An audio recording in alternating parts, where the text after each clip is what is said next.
Hi hello నమస్తే welcome to my channel happy sisters Telugu. ఎలా ఉన్నారండి మీరందరూ? బాగున్నారా? మేము కూడా చాలా బాగున్నామండి. ఈరోజు అయితే మా ఇంట్లో పకోడీ చేసింది మా అక్క. సో మా ఇంట్లో ఎలా చేసుకుంటాం అనేది మీకు చేసి చూపిస్తాము, చూడండి. ఓకేనా? తరిగేసుకున్న ఉల్లిపాయలు మనకు నచ్చినన్ని తీసుకోవచ్చండి. పచ్చిమిరకాయలు చిన్నపిల్లలు ఉంటే స్కిప్ చేయండి, ఎక్కువగా వేసుకోండి. వీటిలోకి తగినంత ఉప్పు. ఓకేనండి, ఉప్పు. నెక్స్ట్ వచ్చేసి మనకి పకోడీ మెత్తగా ఎలా వస్తుందంటే వీటిల్లో మనం 2 గుడ్లు కార్చి వేసుకుంటే మనకు మెత్తటి పకోడీ లాగా వస్తుంది. 2 గుడ్లు కొట్టేసుకున్నామండి. పెంకులు రాకుండా చూసుకోండి, తినేటప్పుడు చీదరగా ఉంటుంది.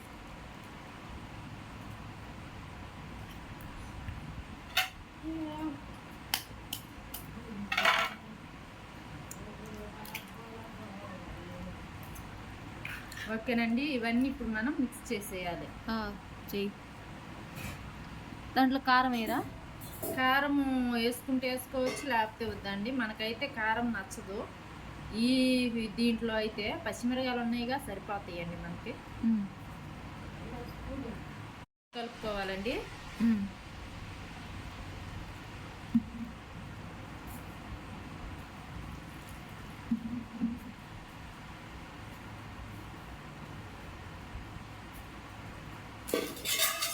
ఎక్కువ గట్టిగా కలుపుకోకూడదండి మెత్తడి పకోడీకి.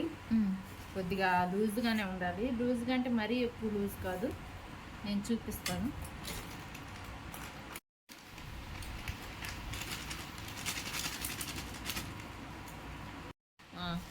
ఇలాగా ఉండాలండి పిండి. ఇలా ఉంటే మనకి మెత్తటి పకోడీ బాగా వస్తుందండి. వీటిల్లో మేము చేసే ప్రత్యేకత ఏంటంటే ఎగ్స్ అండి. ఎగ్స్ వల్ల మనకి సాఫ్ట్నెస్ ఎక్కువగా వస్తుంది. వేసుకోనండి. ఇప్పుడు పొయ్యి మీద బాండీ పెట్టుకొని నూనె వేసుకోవాలండి. నూనె కాగిందో లేదో ఒకసారి అలా టెస్ట్ చేసుకుంటే నూనె కాగితే వెంటనే పైకి వస్తుందండి. ఇప్పుడు వచ్చింది. సో ఇక నూనె కాగినట్లేగా వేసి మనం కొంచెం చేతితోటి అలా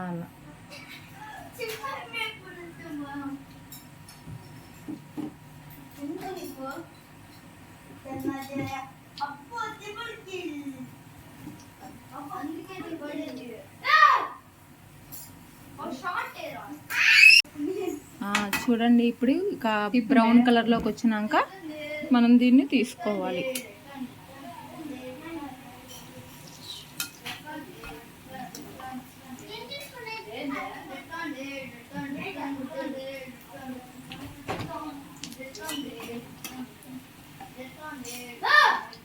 సో ఇక ఇప్పుడు మనం దీన్ని తీసేసుకుందామండి. సో చూడండి, ఈ కలర్లోకి వచ్చాయి కదా. సో ఇప్పుడు దీన్ని మనం తీసి పక్కన ప్లేట్లో వేసుకుందాం.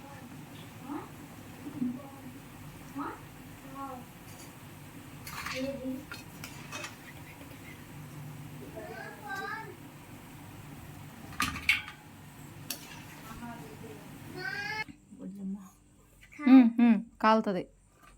చిన్నది తీసుకో.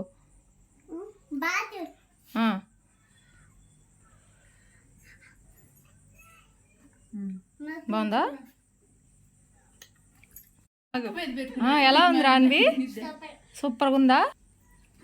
నీకు ఎలా ఉంది? ఈ వీడియో మీకు నచ్చినట్లయితే లైక్ చేయండి, షేర్ చేయండి, కామెంట్